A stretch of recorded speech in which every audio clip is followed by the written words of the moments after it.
Welcome back to the Boss Audits and Investigations for another episode of the Scientology Chronicles. And today we are going to jump right in.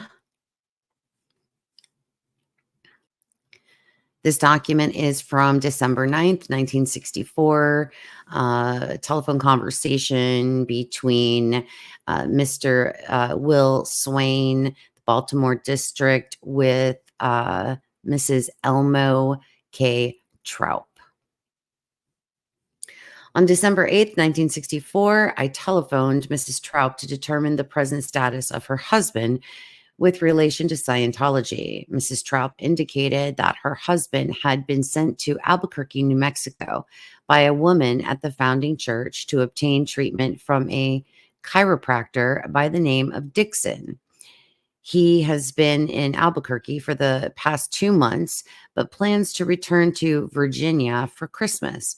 Mr. Traup is in company with a 65-year-old woman who is taking him to the chiropractor daily. Mrs. Traup also indicated that he has been given a book on nervous disorders by individuals at the church. She did not know the name of the book at this time, but indicated that it was published by the Lippincott Company. Mr. Traup to date has spent $70,000 on Scientology. In addition, he is lending money to students and auditors. To date, he has lent $34,000 in quantities ranging from $3,000 to $8,000. He has still not received his auditor's license, but plans to go to St. Hill, England, to become a qualified auditor.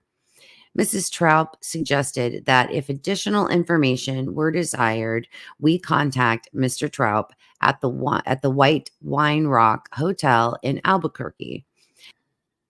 She stated that by merely questioning him concerning his shaking condition, Parkinson's disease, he would willingly discuss Scientology with anyone. She is also desirous of knowing whether the chiropractor is connected with the founding church. Mrs. Traup said she was calling her husband on the evening of December 8th and would obtain from him the full name and address of the chiropractor and the dentist. She would also attempt to determine the name of the book which he has been given. Mrs. Traup has purchased a tape recorder and records all talks with her husband. She offered to let us listen to the tape if anything develops that might be of interest. During the conversation with Mrs. Traup, she was preoccupied with the sexual activities of the founding church and her husband. She indicated that individuals at the church are pressuring him to divorce her. I questioned Mrs. Traup as to who is currently in charge in Washington, and she indicated that Eleanor Turner was apparently the top woman. She stated that Anton James is thought to be in England at this time. You may wish to ask Denver District to investigate the connection of Dr. Dixon with the founding Church of Scientology and perhaps meet Mr. Traup at the hotel to see what information he would supply. If further follow-up is indicated, please let us know. George Tilrow, Supervisory Inspector.